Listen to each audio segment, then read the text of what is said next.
Hi everyone.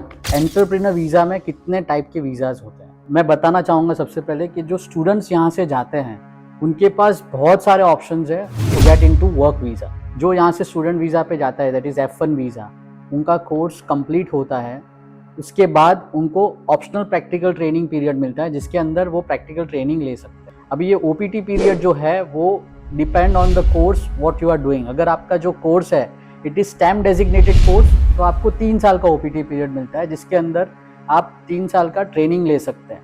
और उस 3 साल में या उस 1 साल में अगर स्टैम्प डेजिग्नेटेड कोर्स नहीं है, अगर आपको कोई कंपनी ने एब्जॉर्ब कर लिया, then that company will file H1B petition for you. उस H1B वीज़ा पे आप 6 साल रह सकते हैं। H1B पे जब हो और एम्प्लॉयर को लग गया कि ये जो एप्लीकेंट है ये बहुत काम का है, देन दैट एम्प्लॉयर में file green card petition for.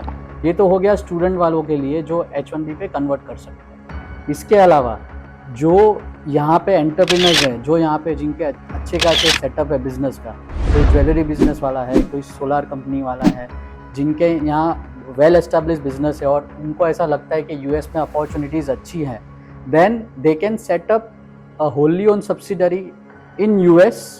That could be LLC, INC, depend on आप क्या करना चाहते हैं। वो कंपनी आप US में सेटअप कर सकते हैं यहाँ पे बैठे। वो कंपनी सेटअप होने के बाद आप यहाँ के एम्प्लॉयज़ को वहाँ पे उनका आपका जो एस्टेब्लिशमेंट है एक्सपांड करने के लिए आप उनको L1 वीज़ा पे वहाँ पे भेज सकते हैं। ये L1 वीज़ा भी 2 टाइप के हैं। One is L1A, that is managerial. L1B is specialised knowledge. समझो आप एक होटल में है और आप शेफ़ हैं, आपके पास एक स्किल है कुछ डिश बनाने का।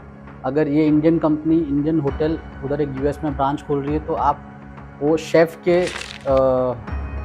डेजिग्नेशन पे एज अ शेफ़ आप वहाँ पे जाएंगे, तो वो कैटेगरी होती है L1B। सपोज़ फॉर एग्जांपल आप एक ज्वेलरी बिज़नेस मैनेज कर रहे हो और आप वहाँ पे आपका बिज़नेस सेटअप करने ही जा रहे हो आगे US में जो है, तो उसके लिए वो लगता है that is a L1A manager, तो उस बंदे को L1A मिलता है। So this is the difference between L1A and L1B।